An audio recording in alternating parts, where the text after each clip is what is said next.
Hello, my name is Emil Waref and I'm working on Sawfish, the game which allows you to control the sawfish. I made another video where I showed how my friend Jan and I started development of the game as our first project in Unreal Engine. Check that out if you haven't seen it yet, because this video is like a continuation of the first one. Since then we added some more visual effects to spice things up. For example, the fish you smack now give off blood particles. And in addition, the super biologically accurate meat they drop does now spawn in different sizes depending on how much saturation it gives you. I actually thought I implemented this feature way earlier, but it didn't work and I didn't notice for a very long time, so the feature actually working is pretty new now. We also made some basic changes and additions to the hunger system.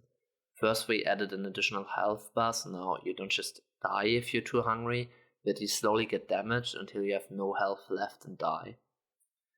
I don't actually know if this is more realistic, but it is more common in games and therefore feels more realistic.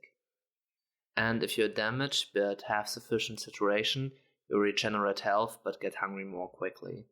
This means the health and hunger now work exactly like in Minecraft, which I first wanted to avoid just to feel unique, but everyone said it felt intuitive, so that's what we went with. On the same note, we also changed the hunger bar to a saturation bar, because having a hunger bar which is supposed to be empty, and a health bar which is supposed to be full, felt weird. We also added a boosting mode which allows you to go faster when pressing space, but consuming more saturation in turn. This made the saturation management and the hunting more interesting, so clear win, even though it is, again, very similar to Minecraft. But unlike Steve, who knows his limits, the sawfish can be boosted up until there's no saturation left. We also increased the base hunger since the game was way too easy. At this point we were pretty happy with the basics and decided to add fighting, so the health isn't just a glorified second saturation bar. The perfect opponent for the sawfish is of course the shark, who's already in the game. At the moment they can just be farmed like every other fish, but we decided to make them unique by allowing them to fight back if attacked by the player.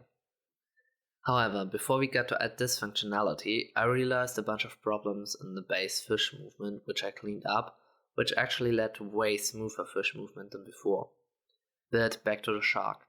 I gave them a second aggressive state, which they would enter if the sawfish either smacked them or hung out in front of their hungry shark face.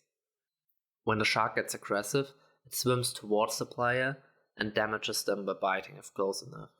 It actually makes for a surprisingly cool fight, considering the very weird movement and attacks of the playable sawfish. While I was working on all these cool new features, Jan made sure that all the stuff behind the scenes worked. He added settings for sound volume and mouse sensitivity, which is quite important since pretty much everything the sawfish does is closely connected to mouse movement. Jan also learned about how to increase the game's performance and how to build it, which seems to be way more complicated in Unreal than in Unity. He also added saving and loading, but this led to a bunch of bugs and, well, we now have multiple pause menus, which is not ideal and has to be fixed at some point. But all in all, Jan made a lot of not very flashy but important improvements to the game. In general, we are making progress and currently trying to think of new ways to improve the game and new features to add. I'm thinking of like adding human fishes and nets you have to avoid, because that would be like way more important enemies for sawfish than a shark, since sawfish are like actually endangered animals due to overfishing. If you have any other ideas how to improve the game or which new features to add, then just drop them in the comments and come back for the next video to check out what we choose to go with. See you then!